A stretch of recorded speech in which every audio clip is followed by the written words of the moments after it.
Sa laog kananom na taon, pigtutukan ni Mayor Nelson Legasyon ang padagos asin pusog na pagpapauswag kan Naga. Ininagin posible sa paagi kan magkapirang mga programa asin inisyatibo na sa iyang piglansar para sa tuyang syudad. Sa paagi kan sa iyang administrasyon, pigdaawan doon ni Mayor Son ang estado kan edukasyon sa Naga. Nagpatugtog siya ng 7 bagong mga eskwelahan: Anyabu Elementary School, Salonggigi Elementary School, Salonggigi National High School, Santa Cruz National High School, San Isidro National High School, Balatas National High School, asinan Mabolo National High School. Katakod man kaini, sa iyang pigdugangan ang mga classroom sa mga eksistidong mga eskwelahan sa Naga. Kaya ang resulta, mas naparanita ang dekalidad na edukasyon sa nagdadakol ng mga estudyante kan syudad.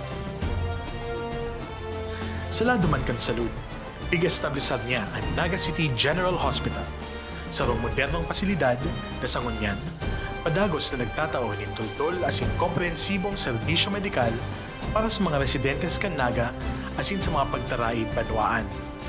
Katakod man kaini ang pagpatugdok ng magkapirang mga medical facilities sa Naga.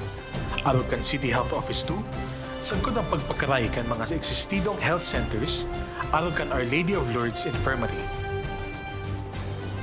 Kan panahon man ng pagsakit, dahil kita binayaan ni Mayor Son, uon sa salot kan COVID-19, African Swine Fever, asin magkapirang mga bagyo asin kalamidad, yaon at sa iyang pagantabay asin pagmalasakit. Kaya man, saro sa iyang mga proyekto katakod kan pagpapakusog kan resiliency kan syudad, iyo ang Center for Safety and Resiliency. Sarong state-of-the-art facility na iyo ang magiging paagi nga rig magkaigwanin sa mas epesyente asin centralized response hub para sa Naga. Kaibahan man sa pagpapakusog kan resiliency kan syudad, iyo ang pag-establisar din pusog na mga evacuation centers sa Naga, alog kan Santa Cruz Event and Evacuation Center, sangkod ang PAGCOR Multipurpose Evacuation Center. Dayta man lingawan ang estado kan ekonomiya asin development sa Naga. Sa pagpuon kan sa iyang administrasyon, nag-establisar ni Mayor Son ang bagong mga development area sa syudad, alog kan Almeda Development Complex, Santa Cruz Development Complex, Balatas Development Complex, sangkot ang Carolina Development Complex.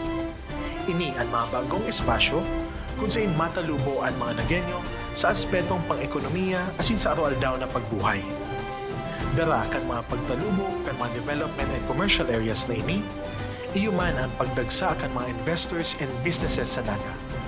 Nagdadakol ang mga negosyo, alagad nagdadakol man ang mga oportunidad asin trabaho para sa lambang Nagenyo.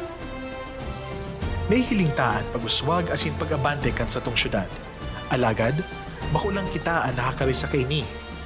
Sa loob kananom na taon sana, nakatipon kita ni 98 awards hali sa manlain-lain na opisina, ahensya asin mga organisasyon, mapapribado man o hali sa gobyerno nasyonal.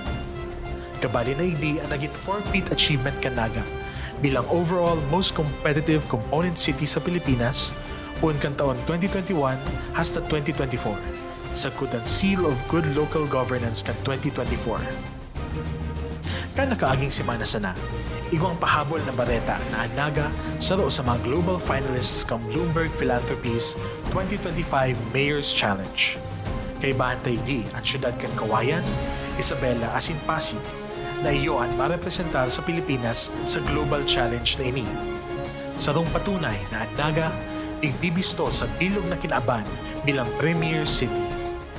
Ini, asin sa dakol-dakol pang naging proyekto asin programa kang gobyerno lokal sa irarong kan liderato ni Mayor Son Legasyon. Salamat sa imong pagpadangat asin sa daing untok na pagserbi nga rig mas pang mag-uswag ang sa tung mugmang lugar.